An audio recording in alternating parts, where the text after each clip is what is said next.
Hi పిల్లలు, అమ్మమ్మ కథలకు స్వాగతం. మనం ఈరోజు ఇంకో చిన్న కథ చెప్పుకుందాం. అదేంటంటే, చైనా దేశంలో తూర్పు వైపున ఒక నూలు అమ్ముకునే వ్యాపారస్తుడు ఉన్నాడనమాట. అతను కొంత పెద్ద వయసు. అతనికేమో భార్య చనిపోయింది, పిల్లలు ఎవ్వరూ లేరు, ఒంటరి వాడనమాట. కానీ అతని దగ్గర 1,00,000 ధనం ఉంది. 1,00,000 ధనము అంటే చైనా వాళ్ళ కరెన్సీని ఏమని పిలుస్తారు? ఎన్ అని పిలుస్తారు కదా. అంటే మన కరెన్సీని ఏమని పిలుస్తాం? రూపీ అని పిలుస్తాం కదా. అలాగే వాళ్ళ చైనా దేశంలో వాళ్ళ కరెన్సీని ఎన్ అని పిలుస్తారనమాట. అట్లాంటివి 1,00,000 ఎన్స్ ఉన్నాయిట అతని దగ్గర. అయితే అతను ఏం చేసేవాడు, రోజును ఆ చుట్టుపక్కల వాళ్ళతోనూ నా దగ్గర 1,00,000 ధనం ఉంది, కానీ అనుభవించడానికి ఎవ్వరూ లేరు అని చెప్పి బాధపడుతూ ఉండేవాడు అనమాట. అయితే వాళ్ళు అనుకుంటారు, ఇతనికి మళ్ళీ పెళ్లి చేసుకోవాలని అనిపిస్తున్నట్టుంది అని చెప్పి అతనితో అంటారు, మళ్ళీ పెళ్లి చేసుకోవచ్చు కదా నువ్వు అని అడుగుతారనమాట. అడిగితే అతను అంటాడు, చేసుకుంటాను, కానీ మంచి అందమైన అమ్మాయి కావాలి, మళ్ళీ మర్యాద కల అమ్మాయి కావాలి అని చెప్పి అంటాడనమాట. అంటే సరే, మేము అట్లాంటి అమ్మాయినే వెతుకుతాము అని చెప్పి వాళ్ళు ఏం చేస్తారు, ఒక అమ్మాయిని, అట్లాంటి అమ్మాయిని కోసమే వెతుకుతూ ఉంటారనమాట. వాళ్ళకి ఆ దేశపు మంత్రి ఉంటాడు కదా, ఆ మంత్రి వాళ్ళ ఇంట్లోనూ ఒక అమ్మాయి నౌకరుగా పనిచేస్తూ ఉంటుందన్నమాట. ఆ అమ్మాయి చాలా అందంగా ఉంటుంది, మర్యాద కల అమ్మాయి అనమాట. సరే, ఆ అమ్మాయి దగ్గరికి వెళ్ళి, ఇలాగా ఒక వ్యాపారస్తుడు ఉన్నాడు, 40 సంవత్సరాలు ఉంటాయి అతనికి, చాలా మంచివాడు, బాగా డబ్బు ఉంది, భార్య చనిపోయింది, పిల్లలు ఎవ్వరూ లేరు, పిల్ల పీచు ఎవ్వరు లేరు అని చెప్పి ఆ అమ్మాయిని ఒప్పించి ఇతనికి ఇచ్చి పెళ్లి చేస్తారనమాట. పెళ్లి చేసిన తర్వాత అమ్మాయి పెళ్లి చేసుకొని ఇంటికి వచ్చిన తర్వాత చూస్తుంది ఆ భర్తని. చూసేటప్పటికి అతను 40 సంవత్సరాలు వాడేం కాదు, చాలా పెద్ద వయసు వాడే, 50-60 ఏళ్ళు ఉంటాయన్నమాట అతనికి. అందుకని పాపం అమ్మాయి, అయ్యో అదేంటి ఇంత పెద్ద అతన్ని ఇచ్చి పెళ్లి చేశారు, నాకెవ్వరు దిక్కులేరు కాబట్టే ఇట్లాంటి పెళ్లి చేసుకోవాల్సి వచ్చింది నేను అని ఆ అమ్మాయి చాలా బాధపడుతుందన్నమాట. కానీ ఏం చేస్తుంది, పెళ్ళి అయిపోయింది కదా, ఇంకా అతనితో పాటే అక్కడే వాళ్ళ ఇంట్లోనే ఉంటుందన్నమాట. అయితే ఒకసారి ఏమవుతుంది, ఈ వ్యాపారస్తుడు పక్క ఊరు వెళ్ళాల్సి వచ్చిందనమాట. పక్క గ్రామానికి వ్యాపారం పని మీద వెళ్ళాల్సి వచ్చింది. అతను పక్క గ్రామానికి వెళ్తాడనమాట. వెళ్ళినప్పుడు ఈ అమ్మాయి ఒక్కతే ఇంట్లో ఉంటుంది కదా, ఈ వ్యాపారస్తుడి భార్య. ఆ ఇంట్లో పనిచేసే ఒక అమ్మాయి అంటుంది, ఎందుకు అమ్మగారు ఎప్పుడు ఇంట్లోనే అలా కూర్చుంటారు, రండి మనం బయటికి వెళ్ళి అలా తిరిగొద్దాము, అలాగ అన్ని షాపులు చూసొద్దాము అని చెప్పి ఈ యజమానురాల్ని బయటికి తీసుకెళ్తుంది. బయటికి తీసుకెళ్తేను సరే అని ఆవిడ కూడా బయటికి చక్కగా రెడీ అయ్యి బయటకు వస్తుందన్నమాట. బయటకు వచ్చి అలా వెళ్తూ ఉంటే ఈ వ్యాపారస్తుడి షాపే కనిపిస్తుంది. ఆ షాప్లోకి వెళ్తుంది. వెళ్ళేటప్పటికి అయ్యో యజమానురాలు వచ్చారు అని చెప్పి ఆ షాపులో ఉన్న గుమస్తాలందరూ లేచి నుంచొని ఆవిడకి నమస్కారం చేస్తారనమాట.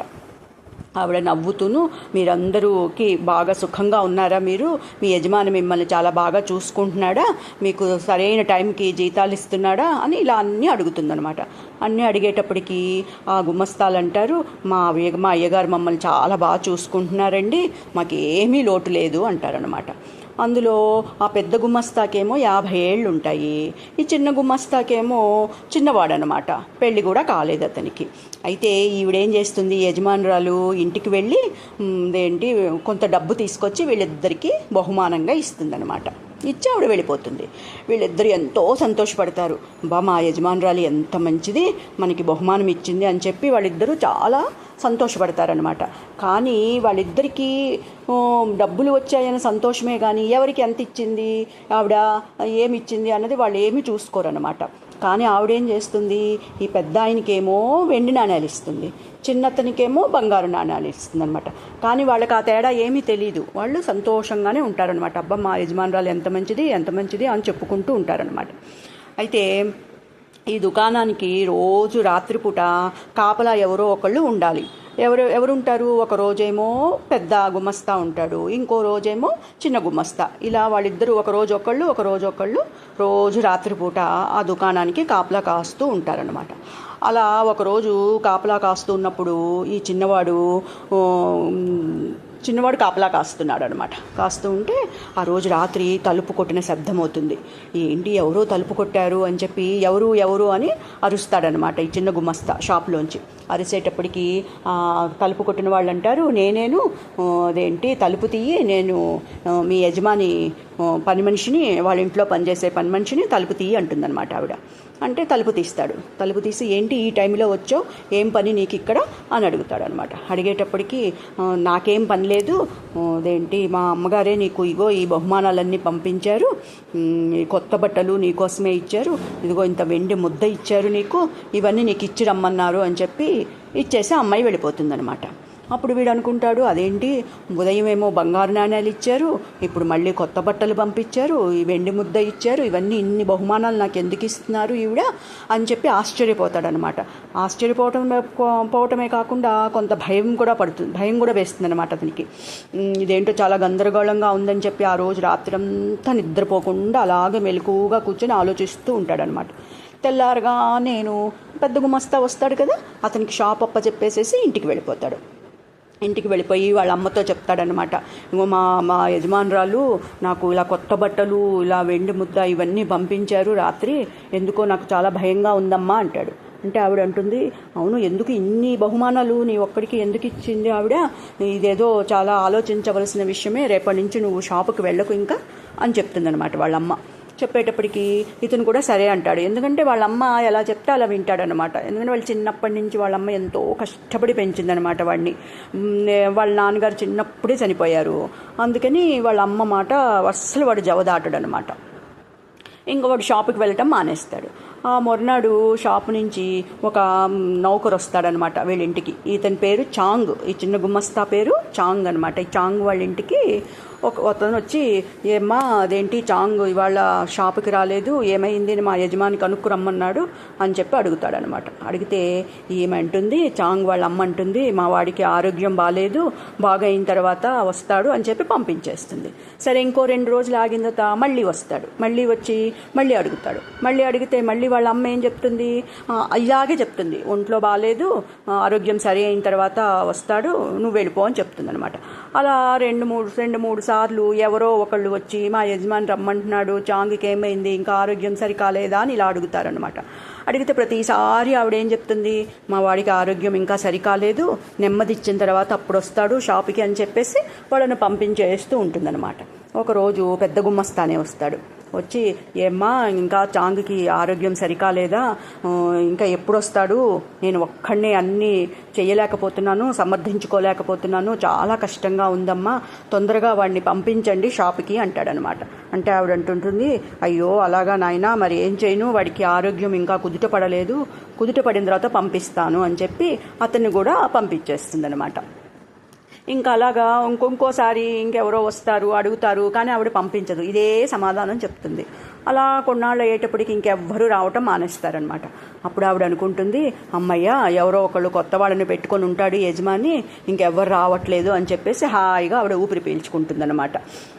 ఒక 1 రోజులు అయిపోతుంది. ఇలాగా 1 రోజులు అయిపోయిన తర్వాత ఈ చాంగ్ అంటాడు వాళ్ళ అమ్మతో, అమ్మ మరేమో మన దగ్గర ఉన్న డబ్బులన్నీ అయిపోయాయి, ఇంకా మనం ఎట్లాగా రేపటి నుంచి మనం ఎట్లా తింటాము, ఎట్లా ఉంటాము, ఎట్లాగమ్మా ఏదో ఒక ఉద్యోగం చెయ్యాలి ఇంకా నేను అంటాడనమాట. అంటే అప్పుడు ఆవిడ అంటుంది, ఎందుకురా నీకు అంత భయము, ఉద్యోగము వద్దు ఏమీ వద్దు, మీ నాన్నేమో నూలు కుంకుమ వ్యాపారం చేసేవాడు కదా, నువ్వు కూడా అదే వ్యాపారం చెయ్యి, ఏం భయం లేదు, చక్కగా జీవితం గడిచిపోతుంది అని చెప్తుందనమాట ఆవిడ.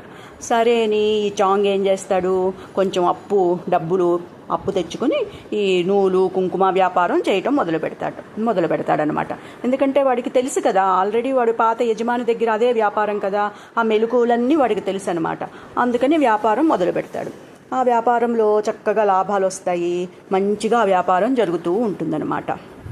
అయితే దీపావళి పండుగ వస్తుంది. దీపావళి పండుగ వస్తే వాళ్ళ అమ్మని అడిగి, అమ్మ అదేంటి మన రాజుగారి భవనం దగ్గర పెద్ద పెద్ద దీపాలు వెలిగిస్తారు, చూడటానికి చాలా బాగుంటాయిటమ్మ, మనం వెళ్ళి చూసొద్దాము అంటాడనమాట. అంటే ఆవిడ అంటుంది, నేను రానులేనురా, నువ్వెవరినో ఒకరిని నీ ఫ్రెండ్ని తీసుకొని వెళ్ళు, జాగ్రత్తగా వెళ్ళు, మీ పాత యజమాని ఇంటి వైపు మట్టుకు అస్సలు వెళ్ళకు అని చెప్తుందనమాట ఆవిడ. సరే అని చాంగ్ ఏం చేస్తాడు, వాళ్ళ మిత్రుడిని తీసుకుని రాజభవనాన్ని దగ్గరికి వెళ్తాడనమాట. ఆ రాజుగారి భవనం దగ్గర బోళ్ళు మంది జనం ఉంటారు, కిక్కిరిసిపోయి ఉంటారనమాట. ఒకళ్ళనొకళ్ళు తోసుకుంటూ ఉంటారు ఆ దీపాలు చూడాలని.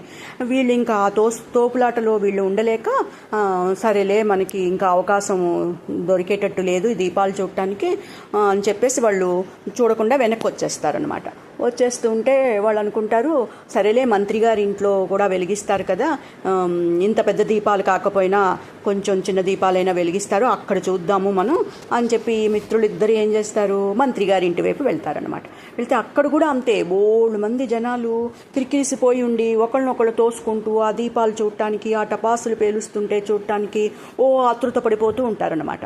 పాపం వీళ్ళు అక్కడ కూడా ఉండలేక మళ్ళీ తిరిగి వెనక్కి వచ్చేస్తూ ఉంటారనమాట.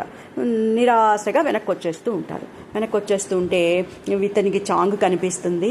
అవును కదా, మన పాత యజమాని కూడా వెలిగించేవాడు దీపాలు, టపాసులు అవి కూడా కాల్చేవాడు, పోన్లే అక్కడికి వెళ్ళైనా చూద్దాము మనము అని చెప్పి వెనక్కి తిరిగి చూసుకునేటప్పటికి ఆ మిత్రుడు ఉండడు. ఈ హడావిల్లో ఈ తొక్కిసలాటలో మిత్రుడు తప్పిపోతాడనమాట. సరేలేని వాడొక్కడే, ఆ చాంగ్ ఒక్కడే వాళ్ళ పాత యజమాని ఇంటి వీధిలోకి వెళ్తాడనమాట. వెళ్ళేటప్పటికి ఆ ఇంటి దగ్గర చాలా చీకటిగా ఉంటుంది. ఏంటి ఇంత చీకటిగా ఉంది, ఇవాళ దీపావళి కదా, దీపాలు వెలిగించలేదు, ఏమి టపాసులు కాల్స్తున్నట్టు ఏమీ లేదు, ఇంత చీకటిగా ఉంది ఏంటి అని చెప్పి ఆశ్చర్యంగా ఆ యజమాని ఇంటి దగ్గరగా వెళ్తాడనమాట. వెళ్ళేటప్పటికి ఏముంది, ఆ ఇంటికి పెద్ద తాళం కప్ప వేసి ఉంటుందన్నమాట. ఇదేంటి తాళం వేసింది, యజమాని వాళ్ళు ఎక్కడికి వెళ్ళారు అని చెప్పి ఇంకొంచెం దగ్గరికి వెళ్తాడనమాట. వెళ్ళేటప్పటికి ఆ గోడ మీద ఒక నోటీస్ అంటించి ఉంటుందన్నమాట.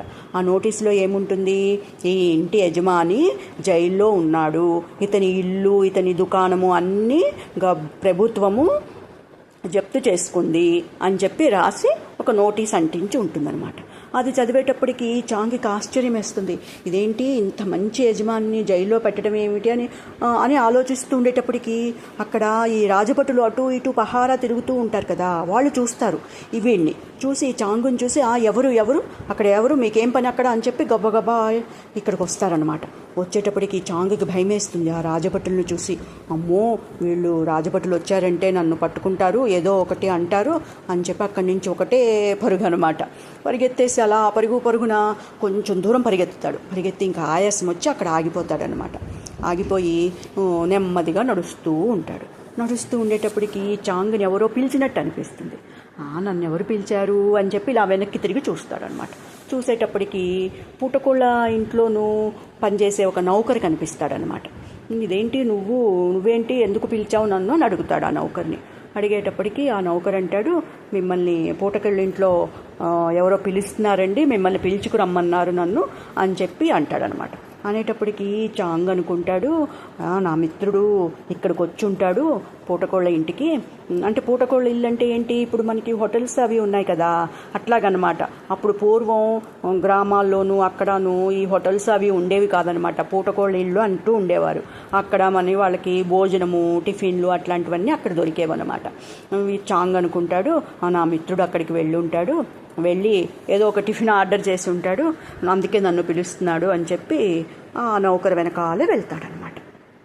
వెళ్ళేటప్పటికి పూటకోళ్ళ ఇంటి దగ్గరికి వెళ్ళిన తర్వాత ఈ నౌకరు అంటాడు, అదిగోండి ఆవిడే మిమ్మల్ని పిలుచుకురమ్మన్నారు అని చెప్పి చూపించేసేసి వెళ్ళిపోతాడనమాట. ఈ చాంగ్ నన్నెవరు పిలిచారు, ఆడవాళ్ళు ఎవరు పిలిచారా అని దగ్గరికి వెళ్ళి తేరిపారు చూసేటప్పటికి ఆవిడ పాత యజమానురాలి భార్య అనమాట. చిక్కిపోయి నీరసంగా కనిపిస్తుంది అనమాట. అప్పుడు వీడంటాడు, అదేంటి అమ్మగారు మీరు ఇక్కడున్నారేంటి, ఏమైంది అని చెప్పి అడుగుతాడనమాట. అడిగేటప్పటికి ఆవిడంటుంది, ఏం చెప్పను, ఏంటి మీ యజమానేమో ఏదో దొంగ వ్యాపారం చేశాట, రాజుగారు భటులు వచ్చి అతన్ని బంధించి జైల్లో పెట్టారు, మరి నాకు దిక్కు మొక్కు ఎవ్వరూ లేరు కదా, అందుకనే నేను ఇక్కడ ఈ పూటకోళ్ళ ఇంట్లో కాలక్షేపం చేస్తున్నాను, ఎట్లయినా సరే నన్ను నువ్వు మీ ఇంటికి తీసుకెళ్ళు అని అడుగుతుందనమాట. అడిగితే ఈ చాంగ్ కొంచెం సేపు ఆలోచించి అంటాడు, అలాగే కానీ నేను మా అమ్మతో ఒకసారి సంప్రదించి అప్పుడు మిమ్మల్ని తీసుకెళ్తాను అని అంటాడనమాట. అంటే ఈవిడంటుంది, నన్నేమి మీరు ఊరికే ఉంచుకోక్కర్లేదు మీ ఇంట్లోనూ, నా దగ్గర ఒక పెద్ద ముత్యాల హారం ఉంది, అందులో ఒక్కొక్క ముత్యము అమ్ముకున్నారంటే బోళ్ళంత డబ్బులు వస్తాయి, ఆ డబ్బులతో నేను మీ దగ్గర ఉంటాను, నన్ను మీ దగ్గర ఉంచుకోండి అని ప్రాధేయపడుతుంది అనమాట ఆవిడ. అంటేను సరే పదండి, మా అమ్మ ఒప్పుకుంటే ఉందురు కానీ అని చెప్పి ఆవిడని తీసుకుని వాళ్ళ ఇంటికి వెళ్తాడనమాట. వెళ్ళి ఆవిడ ఇంటి దగ్గర బయటే ఉంచి లోపలికి వెళ్ళి వాళ్ళ అమ్మతో ఈ విషయం అంతా చెప్తాడనమాట. చెప్తే పాపం ఆవిడ అంటుంది, అయ్యో అంత కష్టం వచ్చిందా ఆవిడికి, రమ్మను లోపలికి అని చెప్పి లోపలికి తీసుకెళ్ళి, అమ్మ నువ్వేం బాధపడకు, అదేంటి నీకు తెలిసిన వాళ్ళు దగ్గరికి నువ్వు వెళ్ళేంతవరకు నువ్వు ఇక్కడ హాయిగా ఉండవచ్చు, ఎటువంటి ఇబ్బంది లేదు, చక్కగా ఉండమ్మా అని చెప్పి ఆవిడని లోపలికి తీసుకెళ్తుంది అనమాట. సరే ఆవిడ అప్పటి నుంచి వాళ్ళ ఇంట్లోనే ఉంటుంది. ఈ చాంగ్ ఆవిడని కూడా, యజమానురాలని కూడా వాళ్ళ అమ్మలాగే తల్లిలాగే చూసుకుంటూ ఉంటాడనమాట. కానీ ఈ అమ్మాయి ఏం చేస్తూ ఉంటుంది, ఈ చాంగ్ని ఎట్లాగైనా సరే లోబర్చుకోవాలి అని చెప్పి ఈ అమ్మాయి చూస్తూ ఉంటుందన్నమాట. కానీ అసలు అతని అట్లాంటివన్నీ ఏమీ పట్టించుకోడు. వాళ్ళ అమ్మని ఎలా చూస్తాడో ఈవిడిని కూడా అలాగే తల్లిలాగే చూస్తూ ఉంటాడనమాట. అలా ఒకసారి అలా వీధిలోకి వెళ్ళి మళ్ళీ తిరిగి వస్తూ ఉంటాడు. ఒకరోజు తిరిగి వస్తూ ఉంటే ఏదో పని మీద వెళ్ళి తిరిగి వస్తూ ఉంటాడు అనమాట. తిరిగి వస్తూ ఉంటే వాళ్ళ పాత యజమాని కనిపిస్తాడు. పాపం అతను మాసిపోయిన బట్టలతో ఒక పిచ్చివాడిలాగా రోడ్డు మీద నడుచుకుంటూ వస్తూ ఉంటాడనమాట. ఇతను చాంగ్ గుర్తుపట్టి గబగబా అతని దగ్గరికి వెళ్ళి, అయ్యో అయ్యగారు ఏంటి మీరు ఇలా అయిపోయారు, ఏంటి మిమ్మల్ని జైల్లో పెట్టారు అని చెప్పి నోటీసులు అంటించారు, ఏమైంది అసలు, ఏం జరిగింది అని చెప్పి పాపం అడుగుతాడనమాట ఈ చాంగ్. అడిగేటప్పటికి ఆ యజమాని అంటాడు, ఏం చెప్పనురా, నేను ఒక పెళ్లి చేసుకున్నాను కదా, మంత్రి గారి ఇంట్లో నౌకరుగా పనిచేసే అమ్మాయిని. ఆ అమ్మాయి వాళ్ళ ఇంట్లోంచి ఏదో ముత్యాలహారం దొంగిలించి తీసుకొచ్చేసేసిందిట. ఆ ముత్యాలహారం మా ఇంట్లో ఉందేమో అని చెప్పి మా ఇల్లంతా సోదా చేశారు. ఎక్కడా ముత్యాలహారం కనిపించకపోయేటప్పటికి నన్ను తీసుకెళ్ళి జైల్లో పెట్టారు. నా ఇల్లు, దుకాణము అన్నీ జప్తు చేసుకున్నారు అని చెప్తాడనమాట. చెప్పేటప్పటికి అయ్యో అట్లాగా అని చెప్పి వీడు అనుకుంటాడనమాట. ఎందుకంటే అమ్మాయి ఏమో దొంగతనం చేశాడు, దొంగ వ్యాపారం చేశాడు అని చెప్పింది, ఈయనేమో ఇలా చెప్తున్నాడు, ఇదేంటో తేడాగా ఉంది అనుకుంటాడు చాంగ్ మనసులో. అనుకొని అప్పుడు అలాగా అవునా అండి అలా జరిగిందా అంటాడు. అప్పుడు ఆ యజమాని అంటాడు, అంతేకాదు ఈ విషయం తెలిసి మా ఆవిడ చనిపోయింది, ఊరేసుకొని చనిపోయింది అని చెప్తాడనమాట. ఇప్పటికి ఇంకా చాంగ్కి ఇంకా ఆశ్చర్యం వేస్తుంది. ఇదేంటి ఆవిడ చనిపోవటం ఏమిటి, ఆవిడ మన ఇంట్లోనే ఉంది కదా, మాతో పాటే ఉంది కదా అని మనసులో అనుకొని ఆ యజమాని వాళ్ళ ఇంటికి తీసుకెళ్తాడనమాట. తీసుకెళ్ళి హాల్లో కూర్చోపెట్టి పనివాడిని పిలిచి, ఒరే వెళ్ళి మీ చిన్నమ్మగారిని పిలుచుకురా అని చెప్పి పంపిస్తాడనమాట. సరే నా పిల్లవాడు వెళ్ళి ఈ అమ్మాయి కోసం, ఈ యజమానురాల కోసం ఇల్లంతా వెతుకుతాడనమాట. ఎక్కడా కనిపించదు. వాడు గబగబా ఈ చాంగ్ దగ్గరికి వచ్చి, అయ్యా అమ్మగారు కనిపించట్లేదు, ఇప్పటిదాకా ఇక్కడే ఉన్నారు, ఏమయ్యారో తెలీదు, ఇల్లంతా వెతికాని ఎక్కడా కనిపించట్లేదు అంటాడనమాట. అనేటప్పటికీ వీడికి ఆశ్చర్యం వేస్తుంది. అదేంటి ఇప్పటిదాకా ఇక్కడే ఉన్నారు అంటాడు, ఇప్పుడేమో కనిపించట్లేదు అంటాడు, ఇతను యజమాని చూస్తేనేమో ఆవిడ చనిపోయింది అంటాడు, ఆ అమ్మాయి ఏమో మాతో పాటు ఇంతకాలము ఇక్కడే ఉంది అని చెప్పి వాడు మనసులో అనుకుని ఒక్కసారి భయపడతాడనమాట. అమ్మో ఇదేదో దెయ్యం అనుకుంటాను, ఇన్నాళ్ళు నేను మా అమ్మ దెయ్యంతో ఉన్నామా ఏంటి అని చెప్పి గాబరా పడతాడనమాట. గాబరా పడి గబగబా యజమాని దగ్గరికి వచ్చి ఆ యజమానితో ఇవంతా చెప్తాడనమాట. జరిగిన విషయం అంతా చెప్తాడు. చెప్పి మీరేమీ అధైర్యపడకండి, ఆ ముత్యాల హారం నా దగ్గర ఉంది, నేను మీకు ఇస్తాను, అంతేకాకుండా 2 ముత్యాలు కూడా నేను వాడుకున్నాను, అవి కూడా మీకు నేను కొని ఇస్తాను అని చెప్పి ఆ 2 ముత్యాలు కూడా మళ్ళీ కొని ఈ యజమానికి ఇస్తాడనమాట. ఈ యజమాని ఏం చేస్తాడు, ఆ ముత్యాల హారము ఆ ముత్యాలు 2 తీసుకెళ్ళి మంత్రి గారికి ఇస్తాడు. మంత్రి గారికి ఇచ్చేటప్పటికి మంత్రి గారు అంటారు, అవును ఇదే మా ముత్యాల హారము, మళ్ళీ తిరిగి తీసుకొచ్చినందుకు మీకు చాలా ధన్యవాదాలు, మీ నిజాయితీని మీరు నిరూపించుకున్నారు అని చెప్పి అతని షాపు, అతని ఇల్లు అన్నీ మళ్ళీ తిరిగి ఇచ్చేస్తారనమాట. ఈ చాంగ్ తిరిగి ఇచ్చాడు కదా, అందుకని ఆ మంత్రి కూడా చాలా మెచ్చుకుంటాడనమాట చాంగ్ని. నీ నిజాయితీ నాకు చాలా ఆనందం వేసింది, నీ న్యాయబుద్ధి నాకు చాలా నచ్చింది బాబు, నువ్వు చాలా మంచివాడివని మెచ్చుకుంటాడనమాట. ఈ విషయం ఆ గ్రామంలో ఉన్న ప్రజలు, మిగిలిన వాళ్ళందరికీ తెలుస్తుందనమాట. ఇప్పుడు ఆ ప్రజలందరూ కూడా చాంగ్ ఎంత మంచివాడు, అసలు ఎంత న్యాయబుద్ధి గలవాడు, దొరికిన వస్తువుని తిరిగి ఇచ్చేసేసాడు అని చెప్పి అతని గురించి చాలా కాలము ఆ ప్రజలందరూ చెప్పుకున్నారన్నమాట. కథ కంచికి మనం ఇంటికి. Bye bye, good night.